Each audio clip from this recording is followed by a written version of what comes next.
A video call between Olympic officials and Chinese tennis player Peng Shuai, whose nearly 3-week disappearance from public view sparked an outcry, was meant to reassure the world that she was safe, but instead has raised more questions. Concern grew in the last week for the former No. 1 ranked doubles player, who hadn't been seen since accusing a senior Chinese official of sexual assault on November 2. Tennis stars and fans alike demanded to know #Where is Peng Shuai, and the head of the Women's Tennis Association threatened to pull lucrative events from China. On Sunday, the International Olympic Committee said Peng spoke to officials, including IOC President Thomas Bach, in a 30-minute video call from Beijing. According to the organization's statement, she reassured them that she was well and thanked them for their concern while asking for privacy. The IOC posted a photo that shows Bach facing a screen on which Peng appears but did not release video of the call.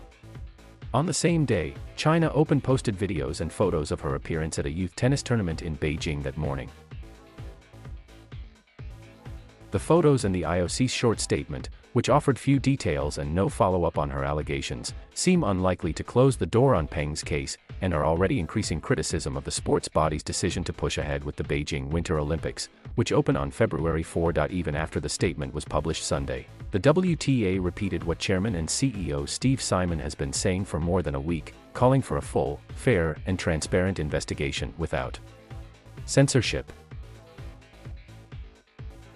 The IOC is already under pressure because of allegations that China has committed human rights violations against Uyghur Muslims, Tibetans, and other minorities. China denies the accusations. "We are firmly opposed to any words and deeds that politicize sports in violation of the Olympic spirit," Foreign Ministry spokesperson Zhao Lijian said Monday, when asked about a possible boycott. The Olympic body has responded to the criticism by saying its policy is quiet diplomacy and as recently as Saturday said it would continue our open dialogue on all levels with the Olympic movement in China. The IOC may argue that its access to Peng shows that policy worked. But critics say the move makes the body an active partner in delivering Beijing's message, while not providing Peng with an open forum to discuss her allegations. Yaqi Wang, a spokeswoman for Human Rights Watch, tweeted that the IOC is now actively playing a role in the Chinese government's enforced disappearance, coercion, and propaganda machinery. An email seeking comment on criticism of the IOC's handling of its contact with Peng was sent to the Olympic body. This is the second time this year that the IOC has been in the spotlight for pushing ahead with an Olympics. Many wanted the body to call off the Summer Games in Tokyo because of concerns about the coronavirus pandemic. Critics note that IOC has a strong interest in holding the events because it generates 91% of its income from sponsors and selling broadcast rights at the Games. Peng is just one of a number of Chinese businesspeople, activists, and ordinary people who have disappeared in recent years after criticizing party figures or in crackdowns on corruption or pro-democracy and labor rights campaigns. While the ruling Communist Party is quick to blot out any criticism, that this time it came from an athlete made it especially sensitive.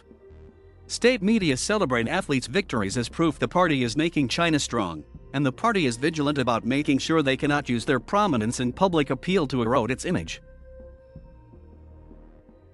The tennis star accused a former member of the Communist Party's ruling standing committee, Zhang Gali, of sexual assault in a social media post that was removed quickly. She wrote in part, "I know that to you, Vice Minister Zhang Gali, a person of high status and power, you've said you're not afraid. With your intelligence, you certainly will deny it, or you can even use it against me. You can dismiss it without a care. Even if I'm destroying myself, like throwing an egg against a rock, or a moth flying into a flame, I will still speak out the truth about us." Concerns about the censoring of her post and her subsequent disappearance from public view grew into a furor, drawing comments from tennis greats like Roger Federer, Rafael Nadal, Naomi Osaka, Serena Williams, and Martina Navratilova. All the while, news of her allegations was blacked out at home. CNN reported that its signal in China had been blocked around reporting on Peng. A search for her name Monday on Weibo, one of China's leading social media platforms, produced only a few posts, and none that referred to the sexual assault allegation or the questions about her whereabouts. Still missing is Zhang. He left public life about 3 years ago after being one of 7 members of the Politburo Standing Committee, the apex of political power in China. The WTA is the first sports body to defiantly stand up to China's financial clout, in what many see as a sharp contrast to the IOC, which says it is powerless to intervene in China's internal policies.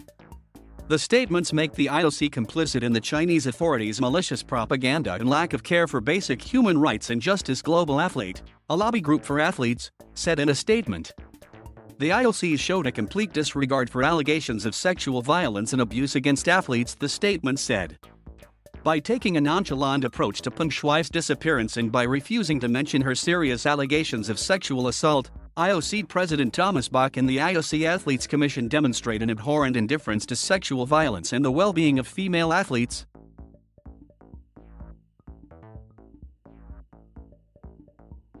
Thank you for watching. Please subscribe.